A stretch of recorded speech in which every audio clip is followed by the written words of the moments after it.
வணக்கம். வாங்க இன்னைக்கு மிளகு சாதம் எப்படி செய்யறதுன்னு பார்க்கலாங்க. இந்த சாதம் பார்த்தீங்கன்னா நமக்கு சளி பிடிச்சிருக்கும் போதுங்க, சளி இரும்பல் ஜலதோஷம்லாம் இருக்கும் போது இந்த சாதம் நம்ம சாப்பிடலாங்க.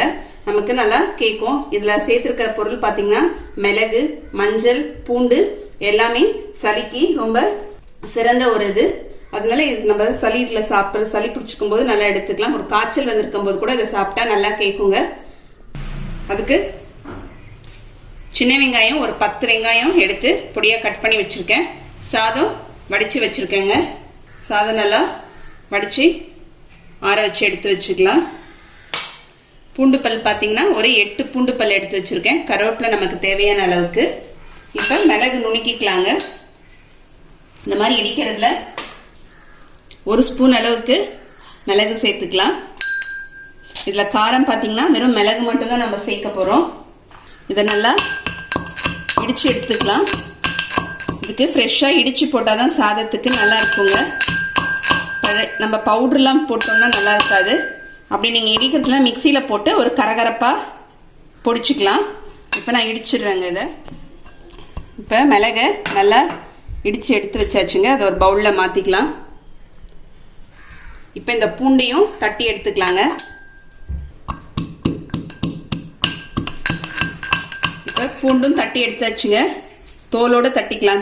பூண்டை கழுவிட்டு அப்படியே தோலோடவே நல்லா தட்டி எடுத்துக்கலாம். இப்போ ஸ்டவ்வில் ஒரு வானல் வச்சுருக்கேங்க. அதில் நம்ம நல்லெண்ணெய் சேர்த்தா நல்லாயிருக்கும். நல்லெண்ணெய் சேர்த்துக்கலாம். 1 ஸ்பூன் அளவுக்கு நல்லெண்ணெய் சேர்த்துக்கலாங்க. ஒரு 1/2 ஸ்பூன் அளவுக்கு நெய் சேர்த்துக்கலாங்க. மிளகு சாதம் நெய்யும் சேர்த்தா நல்லாயிருக்கும். இப்போ எண்ணெய் காஞ்சிடுச்சு. நம்ம தாளிக்கிறதுக்கு இதில் 1 ஸ்பூன் அளவுக்கு ஜீரகம் சேர்த்துக்கலாம். வெறும் ஜீரகம் தான் தாளிக்கிறதுக்கு சேர்க்க போகிறோம். ஜீரகம் தாளிக்கிறதுக்கு நல்ல ஒரு ஃப்ளேவர் நல்லா இருக்கும். ஜீரகம் பொரியுங்க. இப்போ நம்ம தட்டி வச்சிருக்கிற பூண்டை சேர்த்துடலாம்.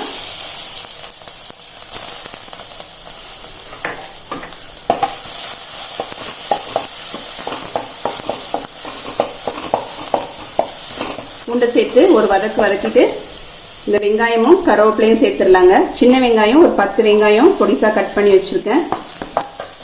அது கூடவே கருவேப்பிலை சேர்த்துடலாங்க. ஒரு 1/4 ஸ்பூன் அளவுக்கு மஞ்சள்தூள் சேர்த்துக்கலாங்க.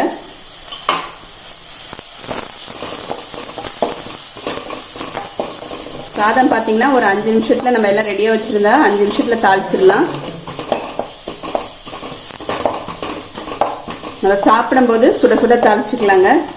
இப்போ வெங்காயம் வதக்கியாச்சுங்க. இப்போ இதில் நம்ம சாதத்தை சேர்த்துடலாம்.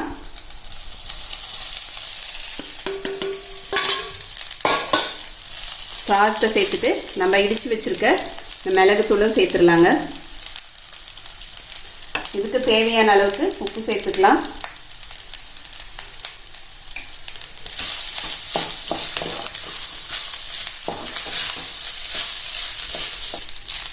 நல்லா கலந்து விட்டுட்டா மிளகு சாதம் ரெடி ஆயிடுச்சுங்க.